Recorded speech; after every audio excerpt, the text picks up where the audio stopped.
Friends अगर आप बिना सब्सक्राइब किए चैनल देख रहे हैं तो प्लीज़ लाइक और सब्सक्राइब ज़रूर करें। 2026 में माघ मास की सटतिला एकादशी और मकर संक्रांति कब है, आइए जानते हैं। सटतिला एकादशी की व्रत कथा और सटतिला एकादशी की पूजा के लिए सुबह प्रातःकाल सबसे पहले तिल का उपटन लगाएं। इसके बाद तिल मिलाकर जल में थोड़ा सा गंगा जल डालकर नहाना चाहिए। यदि संभव हो तो विशेष रूप से गंगा स्नान करें तो बहुत ही अच्छा होता है।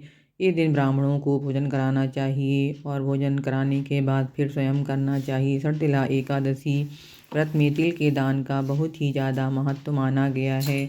सटतिला एकादशी की व्रत कथा।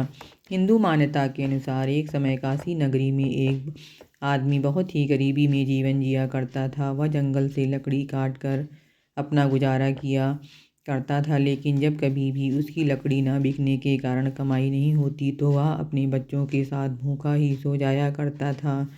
एक दिन जब वह लकड़ी काट कर शहर की ओर जा रहा था तो एक सेठ ने उसकी सारी लकड़ियों को खरीद लिया। जब वह उन लकड़ियों को उस सेठ घर पहुंचाने के लिए पहुंचा तो उसने पाया कि वहां किसी चीज़ की तैयारी चल रही है। सेठ जी से पूछने पर उसे पता चला कि वह अगले दिन सटतिला एकादशी व्रत की तैयारी कर रहे हैं। तब लकड़हारे ने सेठ जी से पूछा कि इसे करने से क्या फ़ायदा होता है। तब सेठ ने बताया कि इसके पूर्ण फल से धन दौलत बढ़ती है और व्यक्ति की हर मनोकामना पूरी हो जाती है।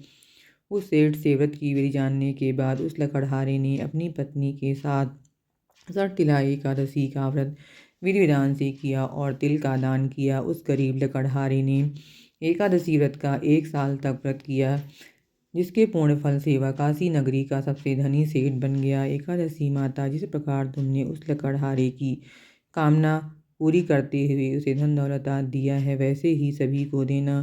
सभी माताओं बहनों से निवेदन है कि प्लीज़ वो हमारे चैनल को लाइक और सब्सक्राइब ज़रूर करें। एकादशी व्रत की दूसरी कथा इस प्रकार है।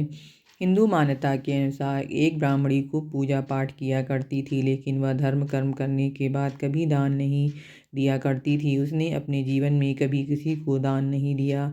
मान्यता है कि भगवान विष्णु उसकी पूजा से तो खूब प्रसन्न थे, लेकिन उसके मन में चिंता थी कि ब्राह्मणी पूजा के पूर्ण फल से वैकुंठ लोक तो प्राप्त कर लेगी, लेकिन अन्न दान के बगैर वह भोजन कैसे प्राप्त करेगी।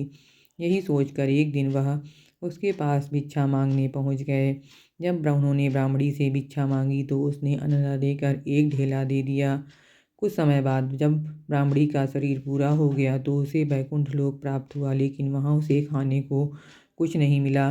तो वही दुखी होकर श्री हरि के पास और आई और पूछा। तब भगवान विष्णु ने न सिर्फ उसकी गलती सुधारने का उपाय बताते हुए कहा कि तुम वैकुंठ लोक में देवियों से पूछकर सटतिला एकादशी का व्रत करो और पूजा के बाद इस तिल का विशेष रूप से दान करो। इससे तुम्हारे जीवन के पाप और दोष नष्ट हो जाएंगे और मनोकामना पूरी होगी। मान्यता है कि ब्राह्मणी ने ऐसा ही किया और उसकी सभी समस्याएं दूर हो गई और वह श्री हरि की कृपा प्राप्त करने लगी।